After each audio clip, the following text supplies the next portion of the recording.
Now, this is our second year of covering PAX. I was excited to check out all the new games, but what I really wanted to do was catch up with some of those people we interviewed last year and see what's been happening since PAX 22.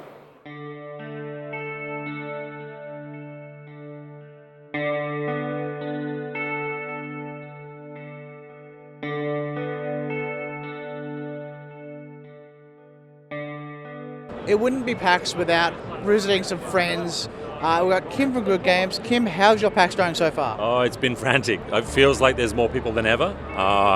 We're pretty full on the booth. We're doing this Games Quest ticketing system now as well, so people can win prizes if they do lots of demos, which is working fantastic. I have people queuing up to play games, so I've been frantic today. It's been a year. What's been happening with Good Game Publishing? Well, a lot of different things. We've released the next Unfair expansion, the Unfair CHKO expansion, so that expands Unfair into 4 new theme packs. So that's out now in Australia and coming out around the rest of the world everywhere. We've released Trick Draw, which is just behind me, which is a magic card flipping cowboy game. And we've got Mercurial here, which is releasing later this month in Australia and next month in the US.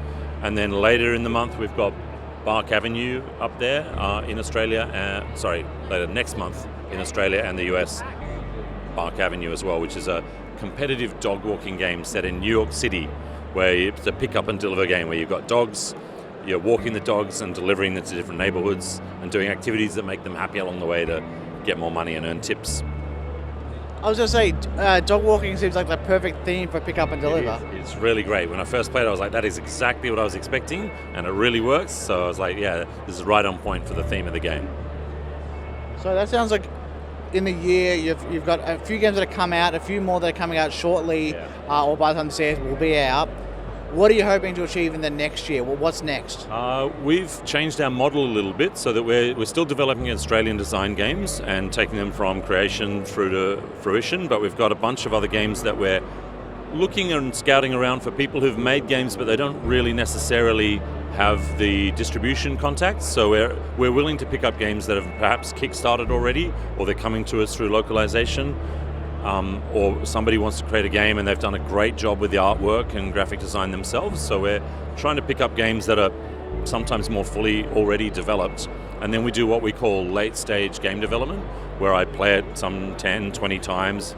I play it a few times first and then get the changes to the game right. And if I think it can be done in a short amount of time, we're able to then offer a much larger royalty for the game, because the designer's largely done a lot of the stuff that a publisher would normally do in terms of art direction, graphic design, maybe playtesting and development.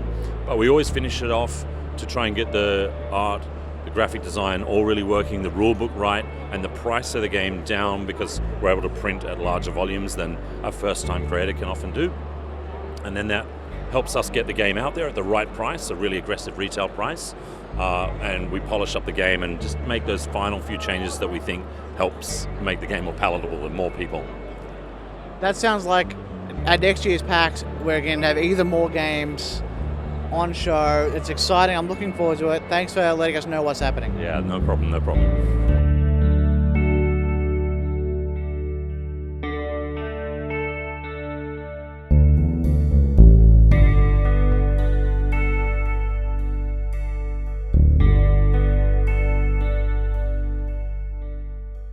Now, I'm here with Karl from Guf Studios. Last year you had Endless Winter, and then you had like prototypes of Steam Up and Floating Floors. You're at a table, now you're at a booth. How is your PAX this year, and how is it different from last year? Yeah, so I think we're getting a lot more foot traffic through, which has been fantastic. I think actually having our products ready to sell is obviously really helping us. Last year we had a lot of people wanting to buy both Floating Floors and Steam Up, and not having them available, with both of them not quite landing, was definitely harder. We got a lot of pre-orders for them, but having people just be able to come through and buy them, obviously that's what any company really wants, is trying to move those products. I think we're having a lot of lot of interest from both of them. Having the larger booth has been fantastic. A lot more space, we can bring people through.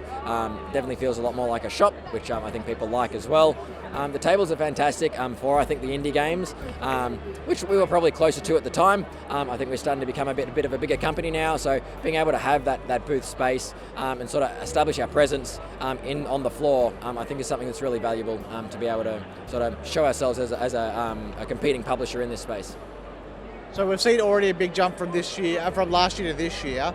What do you hope for the next 12 months? What should we be excited for the next PAX? Yeah, so next PAX we're hoping already to get a double booth, so a little bit larger again. We're sharing with Origame here from Singapore, so probably doing the same next year as well, just to be able to sort of grow that booth size, have more products available, sort of getting a little bit of cross-pollination there between us and them as well. We'll have another game coming to Kickstarter hopefully later next year, which will be our next game that we've signed and developed and published ourselves. Currently called Forgotten Stories, and they'll probably remain as the same name. So it's a cooperative deduction game that will be coming out, Kickstarter hopefully later next year, and may have stock for PAX next year. Well, I'm looking forward to PAX next year and being able to check out, what Guf has on offer. Thank you very much. Cool. Thank you. I appreciate it.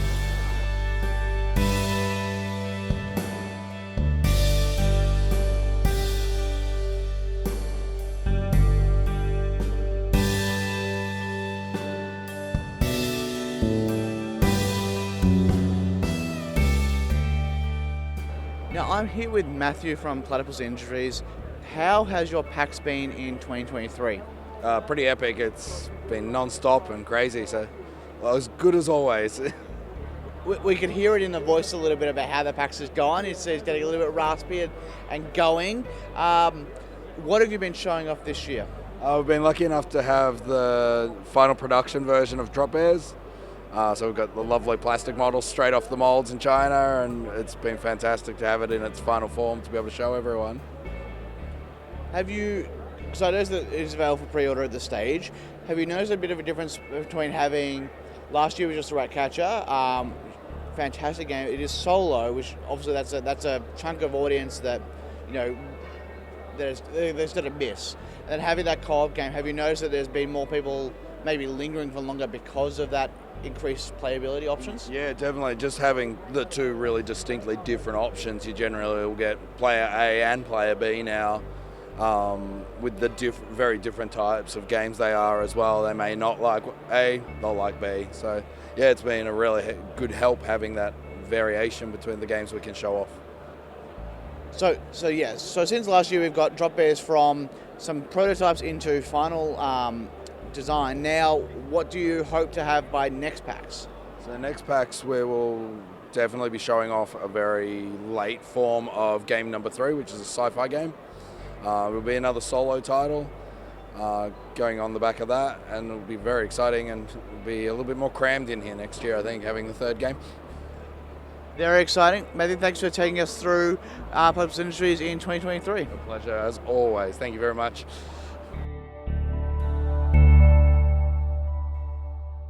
Last year we checked out 2 games at the Collaboratory. That's Sound Game with Nat and Cam. I managed to run into them this weekend. They weren't showing the game off at PAX, but since last year it's been gone into retailers and its big success has now been released internationally, which is fantastic. Lee, who had Grimwald, is showing off the game at Collaboratory again, but he's obviously made a lot of iterations since. So the game's developed further, which is really exciting.